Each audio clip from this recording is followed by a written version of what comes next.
أهلا بيكم في أول فيديو في كورس الإنجليش التأسيسي للمبتدئين اللي لسه بيبدأوا من الصفر. في الفيديوهات دي هنتعلم أساسيات اللغة بطريقة سهلة وبسيطة ومن غير أي تعقيدات وخطوة بخطوة. في نهاية الكورس هتكون اتعلمت وعرفت أساسيات الإنجليش من تكوين الجملة والضمائر والتعريف بنفسك ونطق وشكل الحروف بشكل صح، ومعلومات وأساسيات كتير تانية منها السهل ومنها اللي فيه صعوبة. أول حاجة هنتعلمها النهاردة هي الحروف. الإنجليزي متكون من 26 حرف. الحروف بالإنجليش معناها alphabet. كل حرف ليه شكلين، شكل capital يعني بيكون بشكل كبير، وشكل small بيكون بشكل صغير. يلا بينا نعرف 26 حرف ونعرف أسمائهم.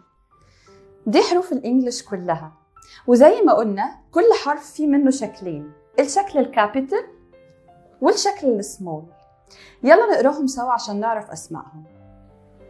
A A B B C C D D E E F F G G H H I I J J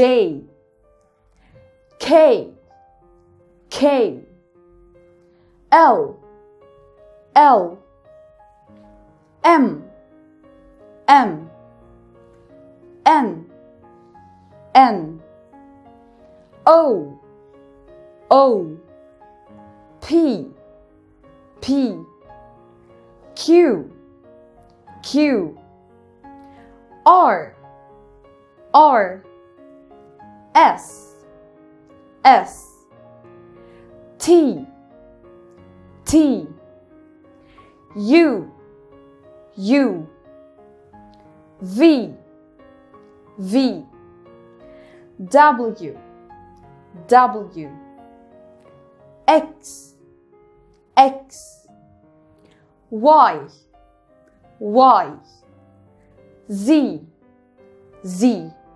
يلا نعيد الفيديو ونكررهم تاني عشان نعرف النطق السليم بتاعهم. حروف الإنجليش مقسومة لنوعين، حروف consonant يعني ساكنة، وحروف vowels يعني متحركة. يعني إيه حرف ساكن أو consonant؟ يعني صوت الحرف نفسه ثابت ما بيتغيرش. لكن حرف vowel يعني حرف متحرك، صوت الحرف نفسه بيتغير.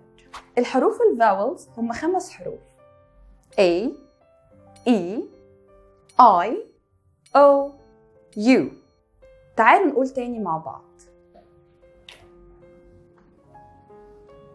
A E I O U. أما باقي الحروف كلها فهي حروف consonant ساكنة. يلا بينا دلوقتي نروح للجزء الثاني من الشرح. معانا دلوقتي مجموعة كلمات كل كلمة فيها حرف من الحروف الفاولز.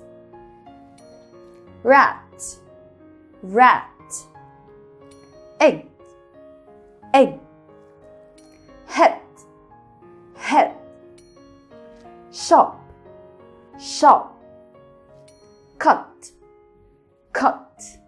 دي مثلا مجموعة كلمات فيها المين فاولز، الحروف ال5 الفاولز الأساسية اللي هما A E I O U. وعشان ما تنساش ال5 حروف الفاولز تعالوا نمثلها بالسمايلي فيس. O A E I U. ودي نهاية الفيديو الأول اللي عرفنا فيه الحروف وأسمائها، وعرفنا إنها بتنقسم لفاولز وكونسونانت. أتمنى تكونوا استفدتوا وشكرا لكم. كونسبت، اتعلم إنجليزي صح.